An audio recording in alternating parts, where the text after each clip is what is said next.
नमस्कार दोस्तों, जय हिंद जय भारत। मैं हूं C L Saini, C D R K Saini B Ed classes में आप सभी का हार्दिक स्वागत है, अभिनंदन है। दोस्तों, हमारे इस चैनल पर आप द्वारा जो भी कंटेंट हमें सेंड किए जाते हैं उन्हें हम ऑनलाइन समझाने का प्रयास करते हैं।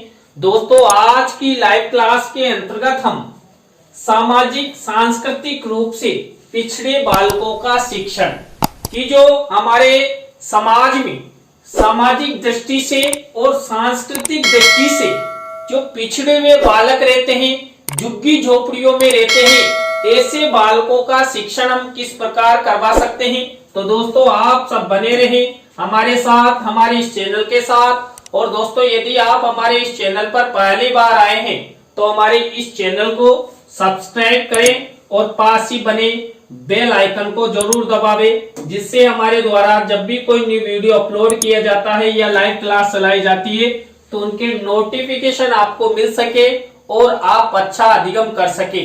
दोस्तों, यहाँ पर हम सबसे पहले सामाजिक और सांस्कृतिक रूप से जो पिछड़े हुए बालक होते हैं, इन बालकों का परिचय इससे हम आपको अवगत कराएंगे।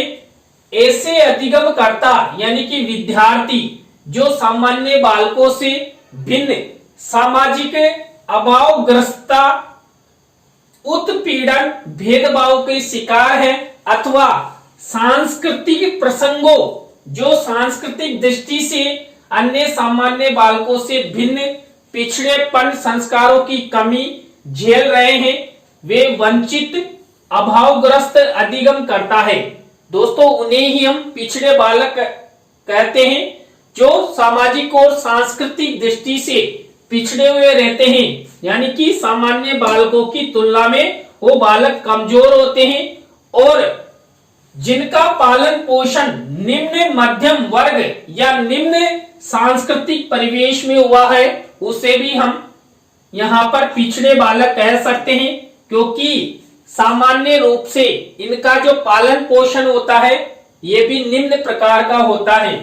साधारणतः ये निर्धन तथा महानगरों के स्लम एरिया में रहने वाले वे विद्यार्थी हैं जो स्कूल व्यवस्था में सफलता प्राप्ति के मूलभूत नियमों से अनभिज्ञ होते हैं। दोस्तों, जो भी निर्धन बालक बालिका होते हैं या झुग्गी झोपड़ियों में रहते हैं, आपने कई शहरों में देखा होगा, वहां पर कई लोग झुग्गी झोपड़ियां बनाकर रहते हैं।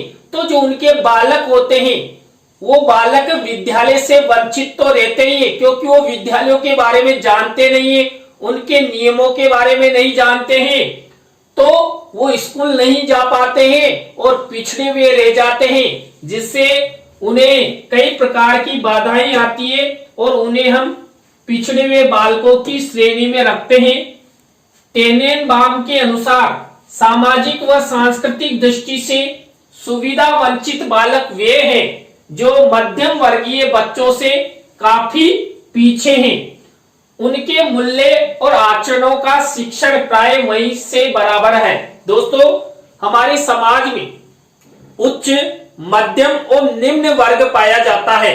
तो दोस्तों, यहाँ पर जो उच्च वर्ग है, मध्यम वर्ग है, उससे भी जो निम्न वर्ग के बालक है वही पिछड़े बालक कहलाते हैं। तो यहाँ पर टेनेनबाम महोदय ने भी यही कहा है कि जो सामाजिक और सांस्कृतिक रूप से जो मध्यम वर्ग होता है, उनके जो बालक बालिका होते हैं उनसे भी पिछड़े हुए बालकों को हम यहाँ पर निम्न वर्ग में रख सकते हैं और उन्हें पिछड़े बालक कह सकते हैं। ये बालक विद्यालयों के अभिजात्य परिवेश में खुद को मिसफिट व बोना महसूस करते हैं तथा यदि अग्रेसिव नहीं है तो हीन भावना के शिकार होते हैं। दोस्तों, जो झुग्गी झोपड़ियों में रहने वाले हैं अर्थात पिछड़े हुए बालक होते हैं, जब ये विद्यालय भी चले जाते हैं तो अपने आप, अपने परिवेश, अपनी पोशाक या अपने गुणों को देखकर वो अपने आप को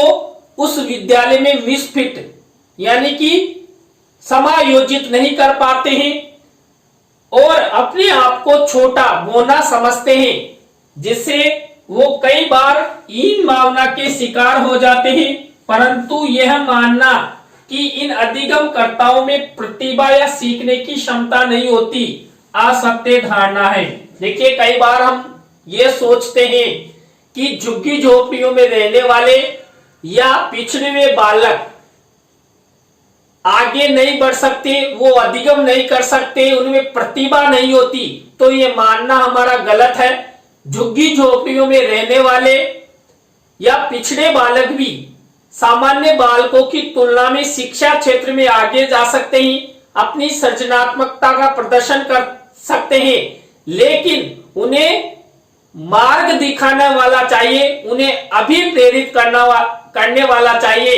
यदि उन्हें अच्छा अभिप्रेरककर्ता मिल जाता है तो वो अच्छा अधिगम कर लेते हैं और आगे बढ़ जाते हैं। इसलिए यहाँ पर झुग्गी झोपड़ी में रहने वाले बालक बालिकाओं के लिए हमें विशेष प्रकार के शिक्षण की आवश्यकता होती है। टेनेनबाम ने कई अवधारणाओं के आधार पर यह निष्कर्ष निकाला है कि सामाजिक व सांस्कृतिक दृष्टि से अभावग्रस्त बच्चे यद्यपि अपनी परिस्थितियों के कारण पीछे हैं, परंतु वे बालक भी सुविधाएं साधन देने के बाद उनके समकक्ष आ सकते हैं। दोस्तों, मैंने बताया था कि जो पिछड़े हुए बालक हैं या झुग्गी झोपड़ियों में जो बालक हैं और वो सामाजिक और सांस्कृतिक रूप से पिछड़े हुए हैं, ऐसे बालकों को भी यदि सामान्य बालकों की तरह ही सुविधाएं प्रदान की जाएगी तो वो सामान्य बालकों के समकक्ष आ सकते हैं। दोस्तों, जो पिछड़े हुए बालक हैं, झुग्गी झोपड़ियों में रहने वाले बालक हैं, उनको उचित सुविधाएं नहीं मिल पाती है, उनकी कई परिस्थितियां होती है। कई बालकों के माता पिता तो शराब पीते हैं, जिनके कारण भी वो शिक्षा ग्रहण नहीं कर पाते, वो अच्छा अधिगम नहीं कर पाते, अच्छा जीवन प्राप्त नहीं कर पाते हैं, और कई बार तो ऐसे बच्चे भीख मांगने को भी मजबूर हो जाते हैं। तो दोस्तों, ये थे सामाजिक और सांस्कृतिक रूप से पिछड़े बालक। इसके बाद हम इन्हीं बालकों के शिक्षण के बारे में अध्ययन करते हैं कि सामाजिक और सांस्कृतिक रूप से पिछड़े हुए बालकों की शिक्षण व्यवस्था हम कैसे कर सकते हैं। तो यहाँ पर पहला बिंदु है, सामाजिक सांस्कृतिक दृष्टि से वंचित एवं पिछड़े बालकों का व्यक्तिगत अध्ययन, केस स्टडी कराकर उनके कारणों का ज्ञात कर निराकरण उपयोगी व्यक्तिगत शिक्षण योजना पर ध्यान दिया जाना चाहिए। यानी कि कुल मिलाकर यदि हमें पिछड़े हुए बालक, वंचित बालक या झुग्गी झोपड़ियों में रहने वाले बालक बालिका है, उन्हें शिक्षण करवाना है तो उनके ऊपर सबसे पहले केस स्टडी करना पड़ेगा, उनके बारे में जानना पड़ेगा कि वो किस कारण से स्कूल नहीं जा पा रहे, क्या परिस्थितियां हैं। उन परिस्थितियों को जानकर उन्हें व्यक्तिगत शिक्षण करवाना चाहिए। व्यक्तिगत शिक्षण की व्यवस्था उनके लिए होनी चाहिए। हस्त उद्योग, व्यवसायिक शिक्षा, औद्योगिक शिक्षा के पाठ्यक्रम इन बालकों के लिए उपयोगी होते हैं। दोस्तों, मैंने आपको बताया था कि झुग्गी झोपड़ियों में रहने वाले और पिछड़े और निर्धन परिवारों के बालक बालिका बड़े प्रतिभाशाली होते हैं, सृजनात्मकशील होते हैं। तो ऐसे बालकों को यदि हम हस्त उद्योग की कला से अवगत कराएंगे, व्यवसायिक शिक्षा प्रदान करेंगे या किसी प्रकार का कोई औद्योगिक पाठ्यक्रम उनके लिए लागू करेंगे, तो वो इन सब का अधिगम लेते हुए वो अपने जीवन को खुशहाल बना सकते हैं और अच्छी शिक्षा ग्रहण कर सकते हैं और समाज में अच्छा जीवन जीने के साथ साथ वो आने वाली पीढ़ी को भी अच्छा जीवन दे सकते हैं। इन बालकों के लिए शिक्षकों का मानवीय, संवेदनशील तथा अभिप्रेरणा देने वाला व्यवहार होना चाहिए। दोस्तों, जो सामाजिक सांस्कृतिक रूप से पिछड़े हुए बालक है, वंचित बालक है, गरीब बालक है, ऐसे बालकों के साथ यदि शिक्षक मानवीय व्यवहार अपनाएगा कि जैसे सामान्य बालक है वैसे ही ये बालक है, जैसे सामान्य बालक बालिकाओं का शिक्षा प्राप्ति का अधिकार है वैसे ही पिछड़े बालकों के शिक्षा प्राप्ति का अधिकार है। कुल मिलाकर एक शिक्षक पिछड़े हुए बालकों के साथ समानता का व्यवहार करेगा, उनके प्रति संवेदनशील होगा और उन्हें भी सामान्य बालकों की तरह ही अभिप्रेरणा प्रदान करेगा, मोटिवेशनल स्पीच देगा, तो वो भी सामान्य बालकों की तरह शिक्षा ग्रहण कर सकेंगे और आगे बढ़ सकेंगे। शिक्षण विधियों में दृश्य श्रव्य सामग्री करके सीखना, सरल बोधगम्य शिक्षण विधियों का प्रयोग लाभप्रद है। दोस्तों, इस प्रकार के बालक, किस प्रकार के सामाजिक सांस्कृतिक रूप से पिछड़े हुए बालकों के लिए यदि उचित दृश्य श्रव्य सामग्री के माध्यम से उन्हें शिक्षण करवाया जाएगा, करके सीखना यानी कि लर्निंग बाय डूइंग, तभी तो देखिए वो सक्रिय रहेंगे, क्रियाएं करेंगे, तभी तो वो अच्छा अधिगम कर पाएंगे। तो उनके ऊपर भी करके सीखने पर विशेष बल दिया जाए, या उन्हें जो शिक्षण करवाया जाए वो सरल हो और बोधगम्य हो, जिससे वो अच्छा शिक्षण करते हुए अच्छा अधिगम करें, और अच्छा शिक्षण अधिगम करेंगे तो उन्हें ज्ञान की प्राप्ति होगी। इसके बाद नेक्स्ट बिंदु है कक्षा शिक्षण में सहायक शिक्षण सामग्रियों का भरपूर प्रयोग। ऐसे बालकों के अवधान केंद्रीकरण वो सरल अधिगम में लाभदायक होता है।